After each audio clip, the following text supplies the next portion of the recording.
So you get the exposure to countries like China here, but you have to, of course, have a product that's likely to be a hit with consumers.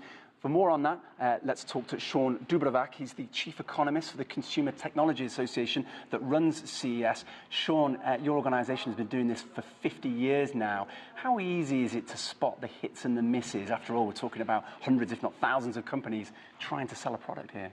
Well, like you said, we've been doing it for 50 years, 20,000 products, services launched every single year. Obviously, many of those will never reach the consumer. They'll fail before they even get there, but some will go on to see phenomenal success. You can't always figure out which ones are going to win, and that's the beauty of an event like CES. Anybody with an idea, from the smallest startup to the largest multinational in the world, can come here with an idea, with a promise to bring a product to market. We heard, as I mentioned earlier, Huawei's phone, Honor's phone, described as smooth as a baby's bottom. It's a pretty good pitch. What do these companies need to do, in your opinion, to stand out and make people like us take an interest in them? So the world has changed now, where we're really competing on a global stage. It's a global marketplace. If you have an idea, it's got to be able to compete with the best and brightest around the world. So you need to understand consumer tastes, preferences, not only bring forward a great product, but also really understand how it's going to be used and how it will resonate with the consumer. And some of these products make sort of incremental gains, if you like. We know, for example, there's lots of wearable technology, wristbands and so on. Some of these products that we see, perhaps you look at it and think it's been done before, but they might just be able to offer that something else. Sure, and sometimes it's just time. You know, new ideas come out, they're not quite ready for prime time. It takes years of re-engineering, reinvigorating the product, and then a decade later it comes out and we're ready for it.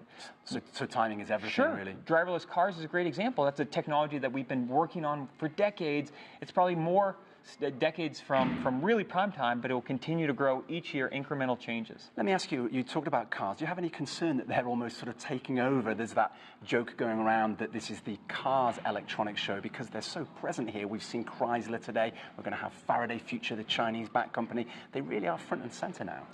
Definitely. Over 200,000 net square feet dedicated to the automotive space, 9 of the major world OEMs here exhibiting, and so it has become an auto show. It's become really not just a tech show anymore, but part of the story there is that innovation is hitting every element of the way we live, the way we talk, the way we communicate, what we do for work. And so all of those pieces are coming here to CES to show how they're changing, how they're evolving as they become infused with the innovation of today. It's your job to spot the trends. Tell me honestly, is there any one product or trend that you really did not see coming at all on the horizon at any point during your career? Oh, sure. Every year there's products that we just didn't foresee, and then it's experience with that product that makes us realize this is really a game changer. Simple things from robot vacuum cleaners. We think, who needs that? And then you have one, you live with it, and you say, this changes the way I live my life. Voice-activated digital assistants. I've been living with those now for multiple years. At first you say, oh, it doesn't do much but stream some music, maybe set a timer. Today I see how it's changed my life. And very briefly, what's the #1 product this year? Tell us now, what's going to be the hit? I think voice is a big piece. AI being infused in all of these products is a big piece. You'll see little things percolating, continue to build for the years to come. Okay, Shawn DuBravac, from the chief economist from the Consumer Technology Association. Thanks very much for joining us. There you go. Robots as well on the agenda. Vacuuming robots.